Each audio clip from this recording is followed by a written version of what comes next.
BTR শিক্ষক নিযুক্তিৰ সৈতে জড়িত কেইটামান গুৰুত্বপূৰ্ণ কথা আপোনালোকৰ সৈতে আলোচনা কৰিম, যিকেইটা নেকি আপোনালোকে সুধি থকা দেখা গৈছে কমেণ্ট বক্সত। একেবাৰে শেষলৈকে চাই থাকিব, লাইক কৰিবলৈ একেবাৰে নাপাহৰিব আৰু আপোনালোকৰ বন্ধু বান্ধৱীৰ সৈতে শ্বেয়াৰ কৰিব যদিহে উপযোগী হয় তেওঁলোকেও যদি এইকেইটা বিষয়ৰ ওপৰত চিন্তা কৰি আছে।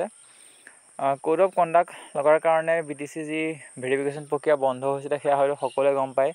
তাৰ পাছত যি আৰম্ভ হ'ল সেয়া আউটছাইড BTC যিসকল প্ৰাৰ্থী আছে তেওঁলোকৰ 26 তাৰিখৰ পৰা আৰম্ভ হ'ব, সেয়া হয়তো সকলোৱে গম পায়। কিন্তু এইবাৰ চিৰিয়েল নাম্বাৰৰ ক্ষেত্ৰত তেওঁলোকে এটা কনফিউজন হৈ আছে। আমি যিমান দূৰ গম পাইছোঁ যে নতুনকৈ যিখন 7 জুন তাৰিখে BTC ফালৰ পৰা যিখন ন'টিচ দিলে, তাত মূল ন'টিচখন আপোনালোকে এইখন দেখিবলৈ পাইছে। তাৰ ঠিক তলতে আপোনালোকে এখন লিষ্ট দেখা পাব আৰু এই লিষ্টত BTC প্ৰাৰ্থীৰ নাম আছে, কেৱল BTC প্ৰাৰ্থীৰ নাম আছে, আউটছাইড BTC প্ৰাৰ্থীৰ নাম নাই। কিন্তু তেওঁলোকে চিন্তা কৰিব নালাগে, ইয়াৰ আগতে যেতিয়া নেকি এই ন'টিচখন দিছিলে, মূল ন'টিচখন দিছিলে, তাৰ লগে লগে আউটছাইড BTC কেণ্ডিডেটসকলৰ নাম দিয়া আছিলে। কিন্তু এইবাৰ দিয়া নাই। আগৰ মতে, অৰ্থাৎ আপোনালোকৰ যিটো চিৰিয়েল নাম্বাৰ আগতে দিয়া আছিলে, আগত গোটেই ডিটেইলছত দিয়া আছিলে, গতিকে আপোনালোকে আগৰ লিষ্টখন চাব আৰু সেই লিষ্টখনত আপোনালোকৰ যিটো চিৰিয়েল নাম্বাৰ, সেই চিৰিয়েল নাম্বাৰটো আপোনালোকে ইয়াত মিলাই চাব। ইয়াত আপোনালোকে দেখিবলৈ পাইছে for candidates outside BTC area.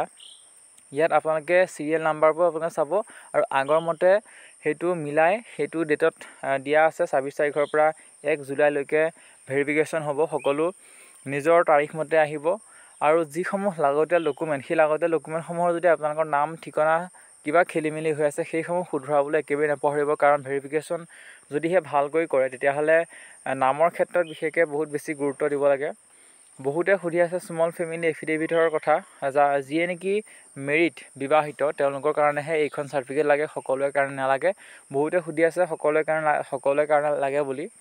আৰু যিখন BTC ৰেচিডেঞ্চিয়েল চাৰ্টিফিকেট সেইখন কেৱল BTC কেণ্ডিডেটৰ কাৰণেহে উপলব্ধ, কাৰণ আউটছাইড BTC সকলে সেইখন ল'ব নোৱাৰে। আৰু সেইখন ইমান মেণ্ডেটৰী নহয়, কাৰণ সেইখন এটা পইণ্ট হিচাপেহে গোটেই ন'টিচটোত আমি দেখা পাইছোঁ। লগতে চিৰিয়েল নাম্বাৰ ক'লোঁ আৰু ৰেচিডেঞ্চিয়েল চাৰ্টিফিকেটখনৰ কথা ক'লোঁ আৰু স্মল ফেমিলি এফিডেভিটৰ কথা ক'লোঁ যে আপোনালোকে নিব লাগে নে নালাগে। সকলোৱে নিব নালাগে। গোটেই যিসমূহ ডকুমেণ্ট, মই শেষত পুনৰ কৈছোঁ, যিসমূহ ডকুমেণ্ট সেইসমূহ আপোনালোকে সঠিককৈ নিব আৰু চিৰিয়েল নাম্বাৰটো আগৰ নিচিনাকৈ মিলাই নিব। আৰু যদিহে আপোনালোকৰ কিবা ডকুমেণ্টত ৱৰ্ডৰ ক্ষেত্ৰত যদি কিবা ভুল আছে সেইসমূহ শুধৰাই নিব, যাতে আপোনালোকে ভেৰিফিকেশ্যন কৰিবলৈ গৈ বিমুখ হ'বলগীয়া নহয়, যাতে কোনো অসুবিধাৰ সন্মুখীন হ'বলগীয়া নহয়। কথাখিনি শ্বেয়াৰ কৰিলোঁ। মূল কথা তিনিটাই আছিলে। BTCৰ যিখন ৰেচিডেঞ্চিয়েল চাৰ্টিফিকেট 1 নম্বৰ সেইটো আছিলে, 2 নম্বৰ স্মল ফেমিলি এফিডেভিট আৰু 3 নম্বৰ আছিলে চিৰিয়েল নাম্বাৰ। এই সকলোখিনি কথা আপোনালোকৰ সৈতে শ্বেয়াৰ কৰিলোঁ। লগতে নাম ঠিকনা শুদ্ধ কৰি যাব সেইটো কথা শ্বেয়াৰ কৰিলোঁ।